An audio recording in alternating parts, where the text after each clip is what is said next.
बिस्मिल्लाहिर्रहमानिर्रहीम। अस्सलामुअलैकुम वीवर्स। मैं उम्मीद करता हूँ आप तमाम स्टूडेंट्स खैरियत से होंगे।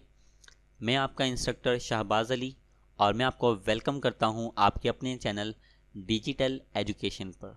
तो स्टूडेंट्स, आज के लेक्चर के अंदर हम डिस्कस करेंगे ट्रैक्टेबल प्रॉब्लम वर्सेस इनट्रैक्टेबल प्रॉब्लम्स।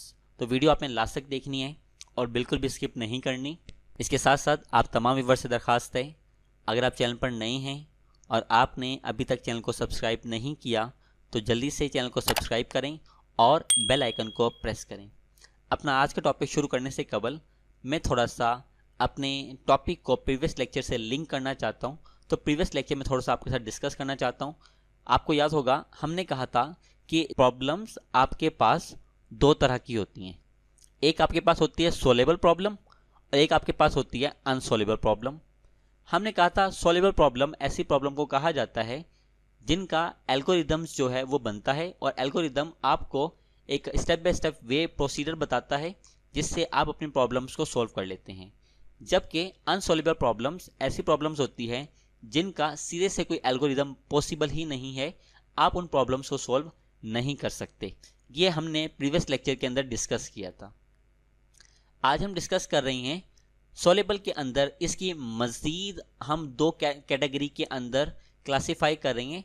एक कैटेगरी आपके पास होती है ट्रैक्टेबल प्रॉब्लम और दूसरी आपके पास होती है इनट्रैक्टेबल प्रॉब्लम। आइए शुरू करते हैं हमारा आज का लेक्चर, जो कि है tractable versus intractable. Once a problem is determined to be solvable, जब ये चीज़ फाइनल हो गई है कि आपकी जो प्रॉब्लम है वो सोल्वेबल है, the next consideration is it's computational complexity. अब दूसरी चीज हमने देखनी है कि उसके अंदर कितनी कंप्यूटेशनल कॉम्प्लेक्सिटी है, कितनी पेचीदगी है, आप कितनी एफिशिएंट वे से, कितने आप अच्छे तरीके से, कितने आप कम टाइम के अंदर और कम स्पेस के अंदर अपनी प्रॉब्लम को सॉल्व करते हैं। How efficiently it can be solved, कि वो कितने अच्छे तरीके से हल हो सकती है। Problems are categorised as tractable और intractable based on resources required time and space to solve them. यानी प्रॉब्लम्स को आप दो मजीद कैटेगरी के अंदर डिवाइड कर रही हैं, जो कि एक है ट्रैक्टेबल और दूसरी आपके पास है इनट्रैक्टेबल। अब कैसे पता लगेगा कि प्रॉब्लम ट्रैक्टेबल है और प्रॉब्लम इनट्रैक्टेबल है? तो वो पता लगेगा हमारे पास क्या टाइम एंड स्पेस। कि एक प्रॉब्लम अगर हम कहते हैं वो एफिशिएंट है तो इसका मतलब है वो टाइम भी कम लेती है और वो स्पेस भी कम लेती है। ऐसी प्रॉब्लम को कहा जाता है ये प्रॉब्लम क्या है, ट्रैक्टेबल प्रॉब्लम है, आप इसको एफिशिएंट वे से सॉल्व कर सकते हैं। अब हम डिस्कस करने जा रहे हैं ट्रैक्टेबल प्रॉब्लम होती क्या है। आइए इसको डिस्कस करने से कबल पहले हम एग्जाम्पल को डिस्कस करते हैं ताकि आपको बात समझने में आसानी हो। आप फर्ज कर लें कि आपके पास यहाँ पे आप देख सकते हैं कि मैंने आपके लिए एक नंबर की लिस्ट बनाई हुई है। ठीक है, आपको यहाँ पे नज़र भी आ रहा है कि यहाँ पे तकरीबन 7 नंबर हैं और मैं आपको कहता हूँ कि मुझे कोई स्पेसिफिक नंबर फाइंड आउट करना है। लेट्स सपोज एक नंबर है 64। मैं कहता हूँ मुझे 64 जो है वो फाइंड आउट करके दें। आप क्या करेंगे, पहला नंबर चेक करेंगे, फिर दूसरा नंबर चेक करेंगे, फिर तीसरा, चौथा, पाँचवा और so on. At the end आपको एक नंबर जो है जो आप फाइंड करना चाहते हैं वो आपको मिल जाएगा। यानी आपको यहाँ पे फाइंड आउट करने में एक पोलिनोमियल टाइम लगेगा। अब पोलिनोमियल टाइम से क्या मुराद है, यानी आपके पास रीजनेबल टाइम लगेगा। रीजनेबल टाइम यानी आपके पास मेजरेबल टाइम होगा जिससे आप अपने प्रॉब्लम का जो सोल्यूशन है वो फाइंड आउट कर सकते हैं। यानी आप किसी ना किसी स्पेसिफिक टाइम में अपने प्रॉब्लम का सोल्यूशन निकाल लेंगे। जाहिर सी बात है, अगर मैं इसमें इनपुट बढ़ा दूं, जैसे कि मैंने नीचे देख सकते हैं कि मैंने इनपुट बढ़ा दी और मैंने लेट्स सपोज कि नंबर 33 यहाँ पे दिया गया है और मैंने इस 33 को फाइंड आउट करना है। तो आप देखें पहले की निस्बत थोड़ा सा क्या होगा, ज़्यादा टाइम लगेगा, लेकिन जो प्रॉब्लम है वो मेरी क्या हो जाएगी, सॉल्व हो जाएगी। इसको किताब में दिया गया है n log क्या n क्या है, वो नंबर ऑफ स्टेप्स हैं जिनको मैं फॉलो करते हुए अपनी प्रॉब्लम को क्या कर लूँगा, सॉल्व कर लूँगा। तो यहाँ पे आप देख सकते हैं यहाँ पे मुझे अपने हर नंबर को क्या करना है, कंपेयर करना है 7 नंबर के साथ। और नीचे वाली प्रॉब्लम में आप देख सकते हैं कि मुझे अपने हर एक नंबर को कंपेयर करना है 12 नंबर के साथ। आप देखें इसकी निस्बत इसमें कदरे क्या, थोड़ा सा टाइम ज़्यादा लगा, लेकिन सोल्यूशन आपको मिल जाएगा। इस टाइम को मेजरेबल टाइम यानी रीजनेबल पॉलिनोमियल टाइम बोला जाता है। किताब में समझते हैं कि क्या कहता है, अ problem is considered Tractable if it can be solve in polynomial time. वो कहता है एक प्रॉब्लम को आप जब ट्रैक्टेबल प्रॉब्लम बोलते हैं जब एक पॉलिनोमियल टाइम के अंदर आप उसको हल निकाल देते हैं, डिनोटेड एज पी, जिसको किससे रिप्रेजेंट करते हैं, पी से रिप्रेजेंट करते हैं। पॉलिनोमियल टाइम का मतलब क्या होता है, polynomial time means that the time given to solve the problem is increase as manageable rate. यानी आप देखें कि अगर मेरे पास नंबर इतने थे तो लेट्स सपोज इन नंबर को सॉल्व करने में मुझे लगा 5 मिनट का टाइम, ठीक है, 5 मिनट का टाइम मुझे लगा। अब जब मैं यानी नंबर यानी इनपुट, अगर मैं इनपुट इंक्रीज करूंगा तो यानी आप देख सकते हैं कि जो टाइम है वो भी क्या होगा, इंक्रीज होगा। लेट्स सपोज इसको सॉल्व करने में मुझे 5 मिनट लगे, मैं कहता हूँ नीचे वाले को सॉल्व करने में मुझे लग जाएंगे तकरीबन 11 मिनट। अब यहाँ पे ये टाइम क्या है, ये टाइम मेजरेबल है, क्योंकि जब मैंने इनपुट ज़्यादा की तो डेफिनेटली टाइम भी क्या लगेगा, ज़्यादा लगेगा। Relative to size of the input depend किस पर करता है, इनपुट के साइज पर डिपेंड करता है। अगर आप इनपुट का साइज इंक्रीज करेंगे तो जो टाइम है वो भी क्या हो जाएगा, इंक्रीज हो जाएगा। और वो कहता है tractable problems are considered efficiently solvable, यानी ट्रैक्टेबल प्रॉब्लम ऐसी प्रॉब्लम को कहा जाता है जो एफिशिएंट तरीके से आप उसको सॉल्व कर सकते हैं। अब एग्जाम्पल आपके साथ शेयर की, किताब में रीड कर लेते हैं। Sorting a list of number using algorithm, क्या कहता है कि आपने एक लिस्ट हम आपको प्रोवाइड करेंगे, आपने नंबर को सॉर्ट करना है। अब सॉर्ट के यहाँ पे आपके पास 2-3 एल्गोरिदम है, मर्ज सॉर्ट एंड दूसरा कौन सा है, quick sort. Is a Tractable problem, इनको क्या कहा जाता है, ट्रैक्टेबल प्रॉब्लम कहा जाता है। Reason because this problem have a polynomial time complexity of O, हमने कह दिया कि हमारे पास एक लिस्ट है, एन उसके अंदर क्या है, नंबर है, N log N, where N is the number of element in the list. अब जाहिर सी बात है जितने नंबर ऑफ एलिमेंट्स यानी जितने इनपुट आप इंक्रीज करेंगे तो टाइम भी क्या है, मेजरेबल होगा और टाइम भी क्या होगा, इंक्रीज हो जाएगा और आपके पास एट द एंड सोल्यूशन आपके पास फाइंड आउट हो जाएगा। ये आपके पास था ट्रैक्टेबल प्रॉब्लम। अब हम डिस्कस करते हैं इनट्रैक्टेबल प्रॉब्लम, और इसको डिस्कस करने से कबल हम थोड़ी सी एक एग्जांपल को अंडरस्टैंड करते हैं। बस यहाँ पे था पॉलिनोमियल टाइम और यहाँ पे सुपर पॉलिनोमियल टाइम जो सॉल्व, यानी बहुत ज़्यादा टाइम लगेगा प्रॉब्लम को सॉल्व करने में। इसको एग्जाम्पल की मदद से अंडरस्टैंड करते हैं पहले, जो कि आपकी किताब में भी दी गई है, TSP।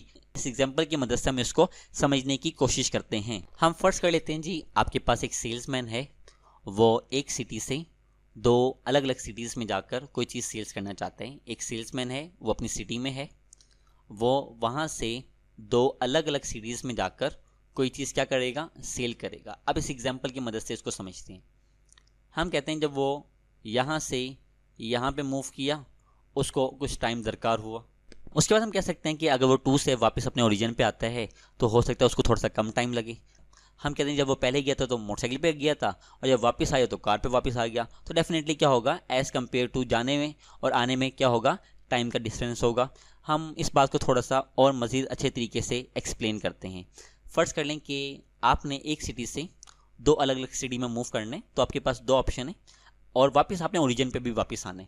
आप 1 से 2 पे गए, ये भी वे आपके पास है, और यहाँ पे आपको जाने में लेट्स सपोज फर्स्ट करें कि आपको यहाँ पे जाने में लगे 5 मिनट, और फिर जब 2 से आप 3 पे गए यानी दूसरी सिटी में गए, हम फर्स्ट कर लेते हैं यहाँ पे आपको लगा 7 मिनट, और वापस जब आप अपने ओरिजिन पे आए यहाँ पर, तो फर्स्ट कर लें यहाँ पे आपको लगे 2 मिनट।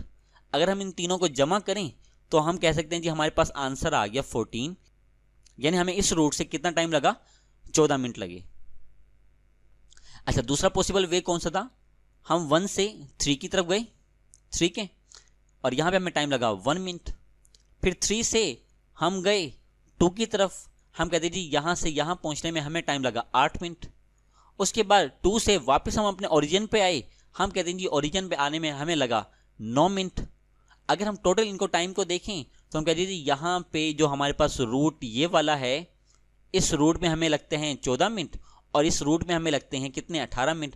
तो इस हिसाब से हमारे पास जो ये वाला रूट है ये क्या है, ये सबसे हम कह देते हैं जी ये वाला रूट सबसे बेस्ट है, जिसमें हमें टाइम क्या हो रहा है, कम लग रहा है।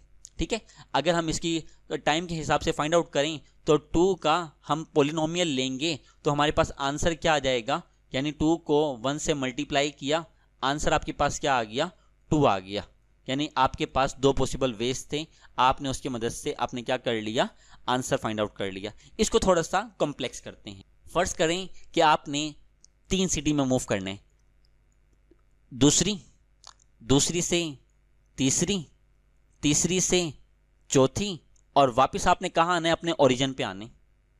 ठीक है, अब हमने कहा 1 से वो उसके पास पॉसिबल 2 पे भी जा सकता है, वो उसके लिए पॉसिबल है 3 पे भी जा सकता है और 4 पे भी जा सकते हैं। हमने कहा अगर वो 1 से 2 गया, 2 के उसके बाद 2 ऑप्शन मजीद आ जाएंगे, वो 2 से 3 पर भी जा सकता है और 3 से 4 पर भी जा सकता है। ठीक है, देन उसके बाद हम 3 की बात करें, 3 से वो कहाँ जा सकता है, 4 पे जा सकते हैं, और 4 से कहाँ जा सकता है, वो 3 पे जा सकते हैं। उसके बाद क्या होगा, वो अपने ओरिजिन पर आ जाएगा। ठीक हो गया जी, वो अपने कहाँ पर आ गया, ओरिजिन पर आ गया। सेम अगर यहाँ से देखें तो यहाँ से 3 है, 3 से वो कहाँ पर जाएगा, 3 से वो आपके पास जी जा सकता है 2 पर, और 3 से कहाँ जा सकता है, 4 पर। फिर 2 से वो कहाँ जा सकता है, 2 से वो जा सकता है 4 पर, और 4 से कहाँ जा सकता है, वो 3 पर, और एट द एंड वापस उसने कहाँ आना है, अपने ओरिजिन पर आने। और इसी तरह अगर 4 की बात करें, 4 से वो जाएगा 2 पर, 4 से वो जाएगा 3 पर, 2 से वो जाएगा 3 पर, और 3 से वो जाएगा कहाँ, 2 पर, और वापस उसने एट द एंड कहाँ आने, अपने ओरिजिन पे आने।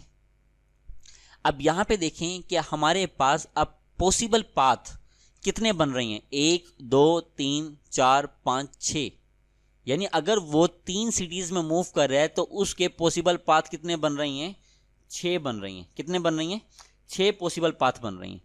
अगर 6 का मैं पॉलिनोमियल लूँ तो 6 के पॉलिनोमियल कितने बने हैं, पॉसिबल 6 बन रही हैं। और यहाँ पे कितने, 3 सिटीज़ मूव किया, तो 3 का जब मैं पॉलिनोमियल लूँगा तो आप देख सकते हैं 3 मल्टीप्लाई बाई 2 और मल्टीप्लाई बाई 3 मल्टीप्लाई बाई 2 और मल्टीप्लाई बाई क्या किया, 1 किया, तो आंसर क्या आ गया, आपके पास 6 आ गया। यानी आपके पास क्या, आप टाइम देख सकते हैं, जब वो पहली सिटीज़ में मूव किया तो यहाँ पे टाइम उसको कितना लग रहा था, यानी पाथ कितने बन रहे थे, 2 बन रहे थे। अब यहाँ पे कितने बन रही हैं, 3 बन रही हैं। और फर्ज करें कि अगर इसी तरह 10 पोलिनोमियल होता तो वैल्यू देखिए आप कितनी बड़ी वैल्यू यहाँ पे हो जाएगी।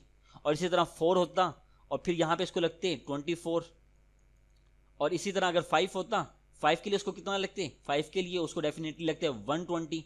तो देखें अगर 10 टाइम्स होगा तो उसको कितना टाइम लगेगा, इवन कि ये इम्पॉसिबल हो जाएगा। Intractable problems are those that require super polynomial time. कितना, बहुत ज़्यादा टाइम लगेगा उसको हल करने में। ऑफन ग्रोइंग एक्सपोनेंशियली, क्यों, क्योंकि वो किस रफ्तार से बढ़ रही हैं, एक्सपोनेंशियल पावर के हिसाब से बढ़ रही हैं, with the size of input. किस इनपुट के साथ, साइज ऑफ इनपुट के साथ। यानी अगर आप 2 करते हैं तो उसे टाइम लग रहा है, लेट्स सपोज फर्ज करें 2, और अगर आप 3 सिटीज मूव करते हैं तो टाइम लग रहा है उसे 6, अगर 4 सिटीज मूव करते हैं तो टाइम लगेगा 24। आप देखें आप इनपुट चेंज कर रहे हैं और जो टाइम है वो एक सुपर पोलिनोमियल लेवल तक क्या हो रहा है, चेंज हो रहा है। तो ये आपके लिए मैनेज करना क्या हो जाएगा, बड़ा मुश्किल हो जाएगा। इसे कहते हैं कि यहाँ पे क्या है, अनमैनेजेबल टाइम दरकार होता है। और मैंने अभी आपके साथ जो एग्जांपल शेयर की वो कौन सी एग्जांपल थी, टीएसपी की एग्जांपल थी, यानी ट्रैवलिंग सेल्समैन प्रॉब्लम। और इवन के उसके पास क्या है, मुख्तलिफ सिटीज़ के ज़रिए वो अपने ओरिजिन से मुख्तलिफ सिटीज़ में जा सकता है और वापस कहाँ आना है, उसने अपने ओरिजिन में आना है। इवन के अगर आप इनपुट बढ़ाते हैं तो ये आपके पास जो टाइम है वो इस हद तक बढ़ जाएगा कि आपके लिए वो प्रॉब्लम एग्जैक्टली सॉल्व करना क्या हो जाएगा, बहुत ज़्यादा मुश्किल हो जाएगा। मैं आपको इसके हाईलाइट करके दे देता हूँ, आपने जो जो करना है इसके अंदर। ये जी आपके पास ये यहाँ से लेकर यहाँ तक आपने सारा करना है। ये आपके पास एग्जाम्पल भी साथ इसमें शामिल हो गई है, और जो दूसरा है वो आपके पास है जी इंटरेक्टेबल प्रॉब्लम, ये आपने एग्जाम्पल भी साथ शामिल कर देनी है। तो ये बड़ा इंपॉर्टेंट क्वेश्चन है, तो आपने इसको अच्छे तरीके से तैयार करना है। स्टूडेंट्स, ये थी हमारी आज की वीडियो। मैं उम्मीद करता हूँ कि मेरी आज की वीडियो आपको पसंद आई होगी। अगर वीडियो आपको पसंद आई है और इससे आपकी हेल्प हुई है तो वीडियो को लाइक करें, अपने तमाम फ्रेंड्स के साथ इसको शेयर करें। मुझे अपनी दुआओं में याद रखिएगा। मेरी अगली वीडियो तक के लिए अल्लाह हाफिज़, टेक केयर।